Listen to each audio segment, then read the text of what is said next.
wajalilaayi maskani tuubaabaat misrasmi abijaayi xayri manabaat aouzu billahi mina seytaani rajim bismillahi rahmaani rahim mbokki jullit yi mbokki taalibe yi mbokki nooru daare ni Touba ca kanam ñoo ngi leen di nuyu di leen ziar di ci jiital sunu kilifa gu tedd gi Serigne Mountakha Mbacké Bassirou di ko ñaanal mu yàgg fi lool te ànd ak wér mook jëwrinam yu tedd yi di taxaw liggéey Touba ca kanam bi commission finance ñoo dellusiwaat ci seen gestion des fonds bu weeru septembre bi ki leen koy présenté di Moustapha Touré coordinateur Touba ca kanam bu Kaolack kon ñu tàmbalee ko ci dëkk bu tedd bi Touba jot naa dugal 63 millions 647 mille 777 Mbacké 375 mille Wave 4 millions 922 mille 418 plateforme Wave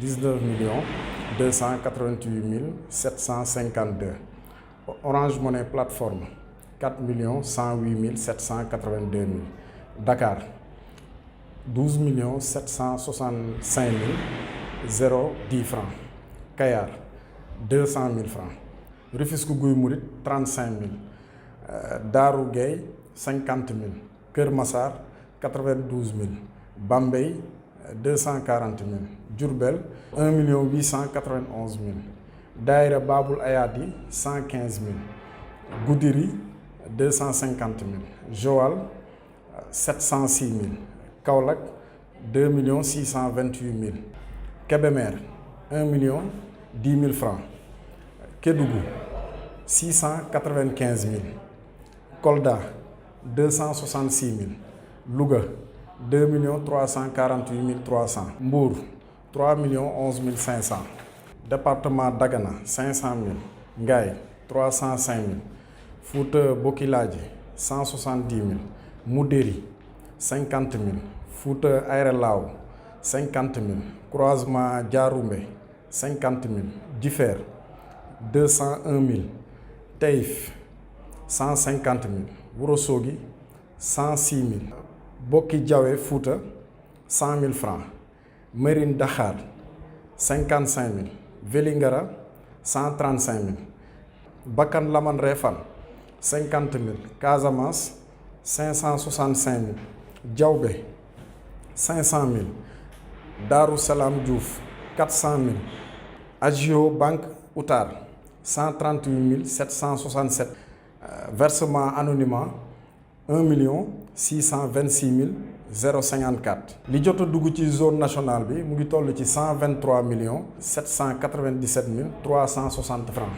opération wàllu bi mbënd mi ñëwee ci biir nawet bi murid yi jot nañoo barkeelu lu toll ci 20 millions 480 mille sunu kilifa gu tedd gi Serigne Mountakha Mbacké Bassirou moom it jot na cee dugal lu toll ci 30 millions. bu ko defee li jot a dugg ci opération wàllu bi koppar yi mu ngi toll ci 50 millions 480 mille francs. éclairage domestique mooy lamp yi nga xam ne Touba ca kanam da koy faral di wecci mbokki taalibe yi ngir ñu koy monter ci seen buntu kër yi jot Touba ca kanam jot na ci encaisse lu toll ci 10 millions 690 mille. retour espèce mooy koppar yi nga xam ne mooy dellusiwaat ci Touba ca kanam ci compte yi mu am ci banque yi mu ngi toll ci 162 070 francs. amaan mooy lamp yi nga xam ne Touba ca kanam moom la monté ci biir dëkk bi nit ñi di ko mbëkk jot nañ cee encaissé 200 000 francs. zone Asie Japon dugal na ci compte Touba ca kanam bi 68 400 francs.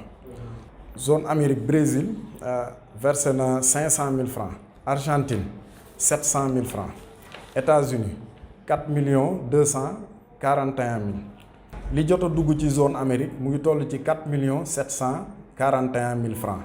zone Europe Italie 5 millions 808 mille 735. France 2 millions 431 mille 670. Espagne 6 millions 650 mille 849 francs.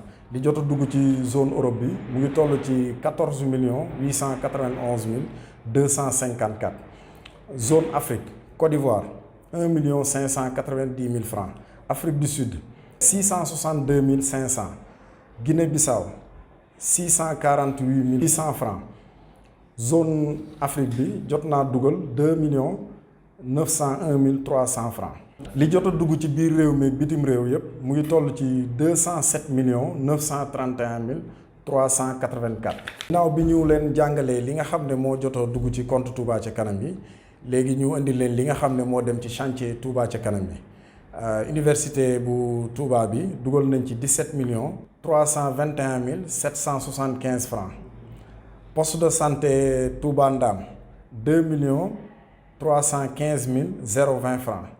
Poste de santé Darul Khadim 100 000 francs. Opération defar yoon yi ODY 27 528 690. Opération sëkk yoon yi OSY 2 310 000 francs. Opération Wallu 10 millions. Commission sociale jot naa jàppale ñi loru woon ci mbënd mi 10 410 000 francs. Chantier base ba 2 162 000 francs. waa communication jot nañoo dépensé 24 582 800 francs. Commission massification jot nañoo dépensé 16 245 400 francs. Commission logistique jot nañu dépensé 33 670 605 francs. Commission reboisement jot nañ leen a jox 985 500. Budget de fonctionnement 3 171 300 francs. Commission scientifique 19 723 650. Commission leeral 2 455 500 francs. Salaire ak charge fixe 5 890 000. Commission administrative 2 164 885 francs. Bureau exécutif 5 400 000 francs. Commission féminine 500 000 francs. Commission santé 2 925 000. Total décaissement Touba ca kanam jot naa génne ci weeru septembre bi lu toll ci 189 945 847 francs. Total encaissement ci weeru septembre bi li jot a dugg ci compte Touba ca kanam bi mu ngi toll ci 207 931 384 francs. li jot a dugg ci weeru septembre bi bu ñu ci génnee dépenses yi li ciy des mu ngi toll ci 17 985 537. weeru août bi ñu génn li jotoon a des ci compte Touba ca kanam bi mu ngi tolloon ci 549 546 263 francs. li fa des ci weeru septembre bi ñu toll nii mu ngi toll ci 567 531 800 francs. kon ñu ngi sant mbokki taalibe yëpp rawatina sunu kilifa gu tedd gi di Serigne Mountakha Mbacké Bassirou mi nga xam ne saa su ne mu ngi jàpp ci liggéey bi ak sunu jëriñ ñi ñu ko séqal. di ñaan sa borom bi yàggal leen fi doon leen jàmm te yokk leen wér ak mbokki taalib yi nga xam ne ñu ngi barkeelu ci liggéey bi kon ñu ngi sant ñëpp di gërëm ñëpp di ñaanal ñëpp jàmm asalaamaaleykum. wajalilaahi maskani tuubaabaat misras mi abijaayi xayri man abaat